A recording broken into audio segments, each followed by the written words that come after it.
In the first Commission meeting of the year, the European Commission's first Vice President, Frans Timmermans, has been mandated to send a letter to the recently elected Polish government. This letter initiates a procedure which could ultimately result in the sanctioning of Poland for seriously and persistently breaching the rule of law. The concern arises from the introduction of new rules on the functioning of the Constitutional Court that would gravely weaken the independence of the judiciary.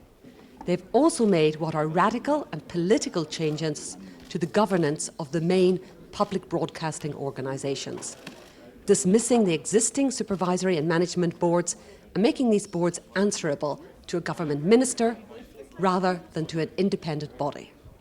As you know, making sure the rule of law is preserved throughout the European Union is a key part of the Commission's responsibilities, alongside, of course, with the other EU institutions. The rule of law is one of our fundamental values. There have been concerns expressed over recent developments in Poland. As you know, we requested information from the Polish authorities through 2 letters I sent at the end of last year. We had a discussion, thorough discussion in the College today on these issues. Our debate focused mainly on the situation of the Constitutional Tribunal. It appears that the Constitutional Tribunal took decisions which are not currently being complied with by other institutions of the state.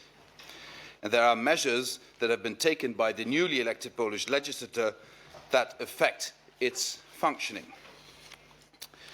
Today we have decided that the Commission will carry out a preliminary assessment on this matter under the rule of law framework.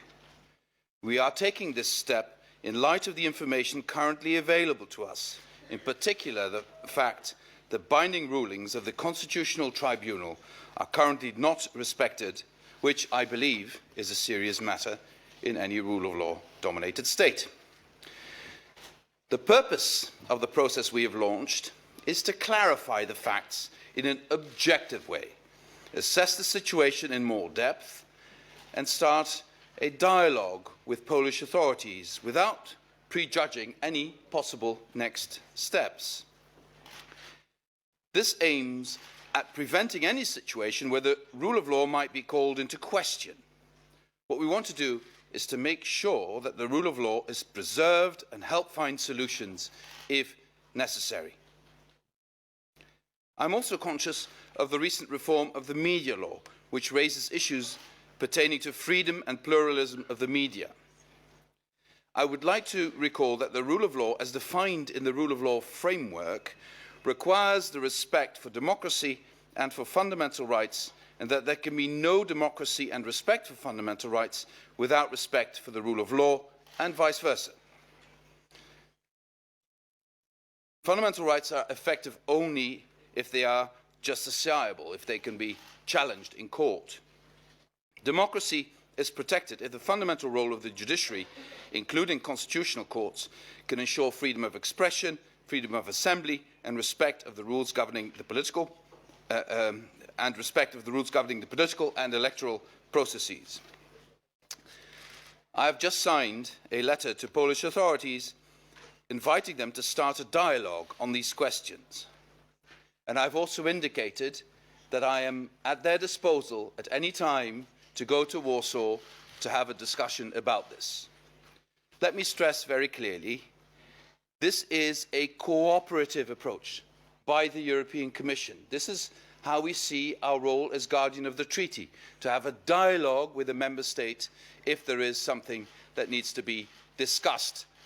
Our aim is to solve these issues. Our aim is not to accuse, to go into a polemic. Our aim is to solve the issue in a rational way based on our legal obligations. I truly believe in the cooperative nature of the procedure. As you might recall, when I was Foreign Minister, I was one of the people who thought up this idea of the rule of law mechanism, and I strongly believe in it if it is a cooperative instrument. And this has nothing to do with politics whatsoever. The internal politics of Poland do not concern me. I don't know about it. I don't want to know about it. I'm simply looking at the measures taken and how they relate to the rule of law in Poland. And I want to have a dialogue with the Polish government. I've sent 2 letters to them. I got a reply which did explain some of the political context, but which didn't go into the concrete issues I put on the table, more specifically the non-compliance with the rulings of the highest court in Poland.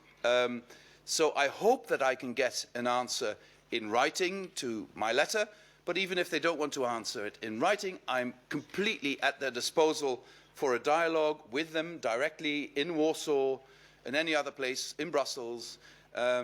I do believe in cooperation in this area, but I also believe in the Commission's responsibility, as per the treaty, to make sure that the rule of law is respected across the European Union. And this has nothing to do with politics. It's pure and simple our responsibility under the treaty.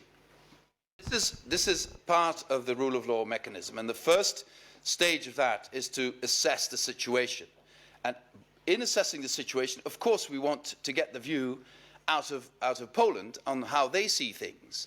And after this, hopefully, productive dialogue, we can draw conclusions and then see whether we take it to the next phase with recommendations, or we can close the procedure.